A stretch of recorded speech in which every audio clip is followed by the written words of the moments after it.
Hello दोस्तों, एक तलाकशुदा व्यक्ति का सच्ची घटना के बारे में मैं आप लोगों को एक कहानियाँ बताने जा रहा हूँ।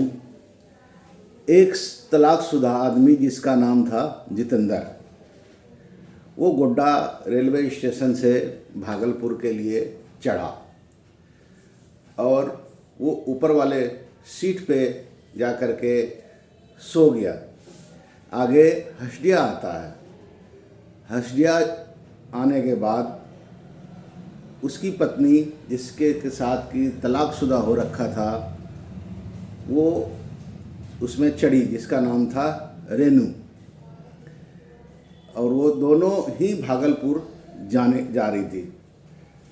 तो ऊपर से जितेंद्र ने देखा कि मेरी पत्नी जो है नीचे बैठी हुई है, जिसके साथ उसका तलाक हो रखा था 4 साल पहले।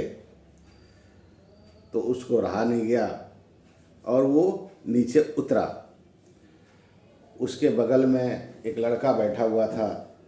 उसको कहा, भैया थोड़ा मुझे इसके बगल में बैठने दो, मुझे इससे कुछ बातें करना है। तो वो लड़का हट गया और उसके बगल में जितेंद्र बैठ गया।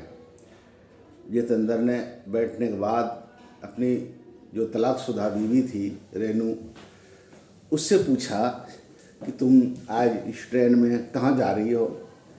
तो उन्होंने कहा कि मैं भागलपुर जा रही हूँ। तो कह रहा, आप किधर जा रहे हो? कह रहा, मैं भी भागलपुर जा रहा हूँ। तो कह रहा है, कैसे हो? दोनों ने एक दूसरे से बातें करना चालू कर दिया कि आप कैसे हैं? कह रहा है, मैं ठीक नहीं हूँ। जब से तुम्हारे साथ तलाक हुआ है, जब से मैं परेशान रहता हूँ, यूँ ही घूमता रहता हूँ, इधर उधर भटकता रहता हूँ। तो जितेंद्र ने रेनू से कहा, तुम कैसी हो? कह रहा, मैं भी ठीक हूँ। तो उन्होंने कहा, क्या करती हो? कह रही, मैं स्कूल में ट्यूशन बच्चों को पढ़ाती हूँ। और रेनू ने कहा जितेंद्र से कि आप क्या करते हो? कह रहा है कि मैं जो है खेती बाड़ी करता हूँ और ऐसे ही घर में पड़ा रहता हूँ, चिंता में।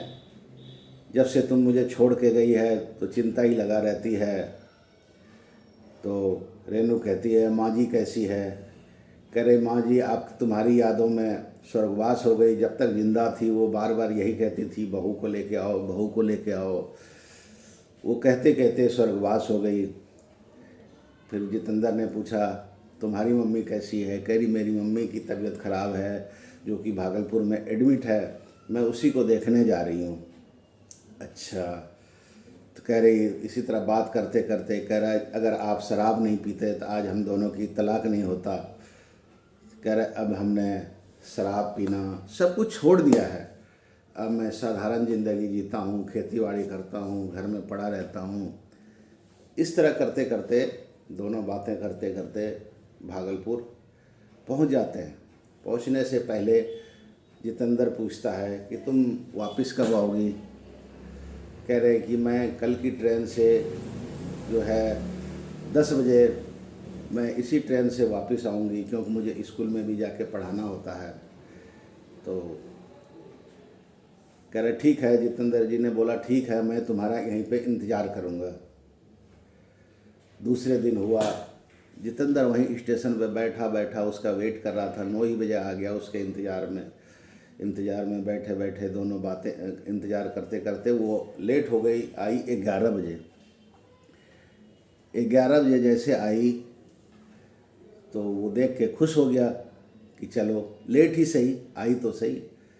फिर दोनों ने कहा, ठीक है, हम दोनों साथ ही चलते हैं। दोनों ने टिकट लिया और फिर दोबारा ट्रेन में बैठ गई और दोबारा गोड्डा के लिए रवाना हो गई। दोनों फिर बातें करने लग गए कि अगर आप मेरी शराब का आपको लत नहीं होता तो आज काश हम दोनों एक साथ होते।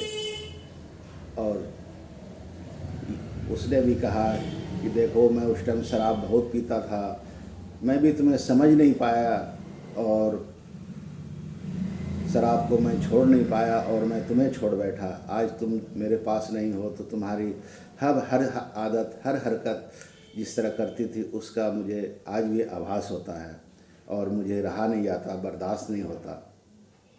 तो इस तरह करते करते दोनों में दोबारा से प्यार हो जाता है। प्यार हो जाता है, फिर कहता है अब तुम एक काम करो, अब मैंने तो सब चीज़ छोड़ दिया है, तुम मेरे साथ ही चलो। तो इस तरह करते करते जैसे हंसडिया आता है तो औरत का भी मन भावुक हो जाता है, रेनू का।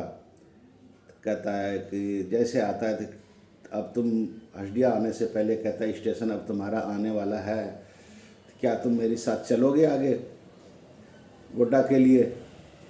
तो रेनू भी परेशान कुछ अंदर से तो रहते ही हैं औरतें या आदमी, दोनों का जब एक दूसरे का संबंध टूट जाए, कोई भी इंसान होगा अगर एक दूसरे का संबंध टूटेगा तो परेशान तो रहेगा ही रहेगा।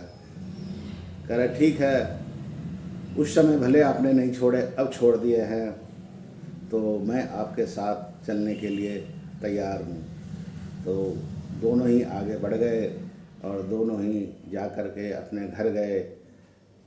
गोड्डा स्टेशन से उतर करके अपने घर गए।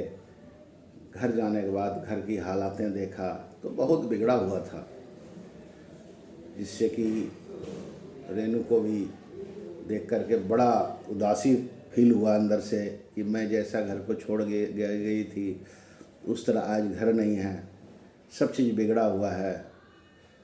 तो वो भी घर में देख करके घर की हालातों को देख करके रोने लग गई और फिर से दोबारा उस घर को दोनों ने मिल के आगे बढ़ाने का कोशिश किया और दोनों एक साथ दोबारा से रहने लग गए।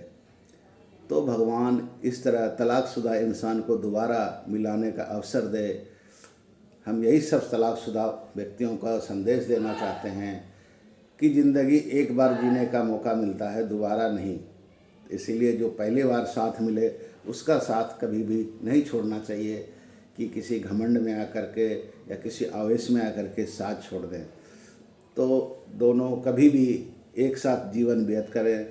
तो ये हमें पूरे भारतवर्ष में तलाकशुदा व्यक्ति को ये संदेश पहुंचाना का एक मेरा आभास था। तो ये वीडियो अगर अच्छी लगे तो लाइक करें, कमेंट करें और सब्सक्राइब करें।